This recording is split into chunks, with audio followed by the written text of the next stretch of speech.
சென்னை தலைமைச் செயலகத்தில் ஜாக்டோ ஜியோ அமைப்பினரோடு அமைச்சர்கள் பேச்சுவார்த்தையில் ஈடுபட்டிருக்கிறார்கள்.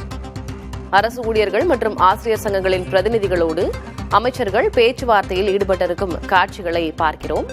அண்மை செய்தியாக சென்னை தலைமைச் செயலகத்தில் ஜாக்டோ ஜியோ அமைப்பினரோடு அமைச்சர்கள் பேச்சுவார்த்தை என்ற தகவலை பார்க்கிறோம். வரும் 6ஆம் தேதி அவர்கள் மாநில அளவில் போராட்டத்தை முன்னெடுப்பதாக அறிவித்திருந்தார்கள். இந்நிலையில் அமைச்சர்கள் ஏவவேலு, தங்கம் தென்னரசு ஆகியோர் ஜாக்டோ ஜியோ அமைப்பினரோடு பேச்சுவார்த்தை நடத்தி வருகின்றனர்.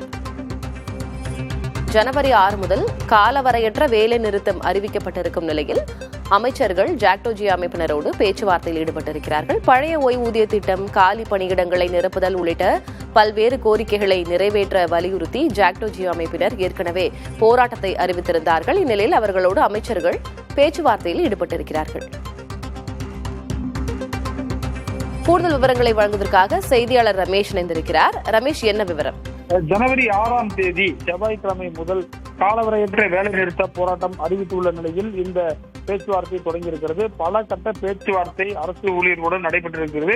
இந்த நிலையில் நீங்கள் சொன்ன கோரிக்கைகளோடு சம வேலைக்கு சம ஊதியம் வழங்க கோரி இடைநிலை ஆசிரியர்கள், அதாவது தொடக்கப்பள்ளியில 1ஆம் வகுப்பிலிருந்து 5ஆம் வகுப்பு வரை பாடம் எடுக்கக்கூடிய ஆசிரியர்களும் 7வது நாளாக போராடி வருகிறார்கள். அவர்களுடைய கோரிக்கையில் உட்பட பல பேச்சுவார்த்தை ஈடுபட்டு வருகிறது. இந்த ஆலோசனையில் பார்த்தீர்கள் என்று சொன்னால் தமிழக அரசுடைய நிதித்துறை செயலாளர் உதயச்சந்திரன், அதே போல நிதித்துறையை சேர்ந்த மூத்த IAS அதிகாரிகள் பலரும் பங்கேற்றிருக்கிறார்கள்.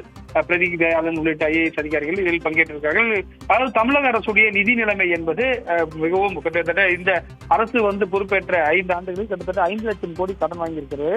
அது மட்டும் இதற்கு முன்பு 2021 வரையே ஒட்டுமொத்த தமிழகத்துடைய கடன் 5 லட்சம் கோடி. இந்த 5 ஆண்டுகளில் 5 லட்சம் கோடி என்பது மிகப்பெரிய ஒரு கடன் சுமையாக இருக்கிறது.